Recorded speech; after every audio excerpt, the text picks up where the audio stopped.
कभी ऐसा हुआ है कि आप बिस्तर पर लेटे हों, आंखें बंद हों, मगर नींद आपसे कोसों दूर हो, दिल बेचैन हो, ख्यालात का हुजूम खत्मी ना हो और रूह जैसे किसी सुकून की तलाश में भटक रही हो।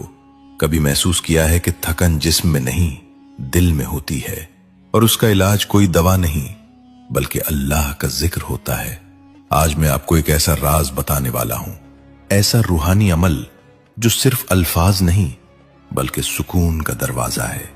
ऐसा दुरूद जिसे अगर आप सोने से पहले मोहब्बत और यकीन के साथ पढ़ लें तो बेचैनी पिघलने लगती है, दिल हल्का हो जाता है और नींद खुद चलकर आपकी आंखों में उतर आती है। ये कोई आम बात नहीं, ये वो राज है जिसे बुजुर्गों ने आजमाया और जिसकी तासीर को खुद महसूस किया।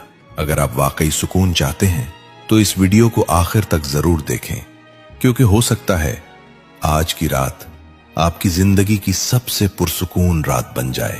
बिस्मिल्लाहिर्रहमानिर्रहीम। अस्सलामु अलैकुम वरहमतुल्लाहि वबरकातुहू।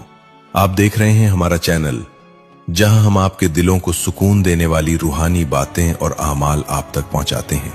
हजरत हकीम लुकमान रहमतुल्लाह अलैह फरमाते थे कि इंसान की सबसे बड़ी दौलत सुकून है और जिसके पास सुकून नहीं उसके पास कुछ भी नहीं। आज का इंसान हर चीज रखता है मगर सुकून नहीं रखता। बड़े बड़े घर हैं, नरम बिस्तर हैं, मगर नींद नहीं है। दिल में अजीब सी घबराहट है, बेनाम सा खौफ है और एक ऐसी बेचैनी जिसका कोई वाज़ेह सबब भी नहीं होता। और सच तो यह है कि यह बेचैनी इसलिए है क्योंकि हमने अपने दिल को उस जिक्र से खाली कर दिया जो उसे जिंदा रखता है।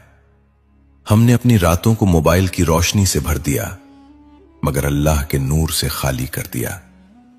हजरत हकीम लुकमान फरमाते थे, जब दिल थक जाए तो उसे दुनिया से नहीं अल्लाह के जिक्र से सुकून दो। और इन्हीं अज़कार में सबसे अजीम दुरूद पाक है।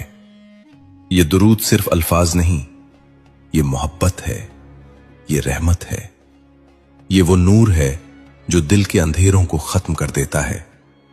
आप यकीन करें, जब आप रात को सोने से पहले दुरूद पाक पढ़ते हैं तो आपका दिल आहिस्ता आहिस्ता नर्म होने लगता है, आपके ख्यालात पुरसुकून होने लगते हैं और एक अजीब सी राहत आपके अंदर उतरने लगती है।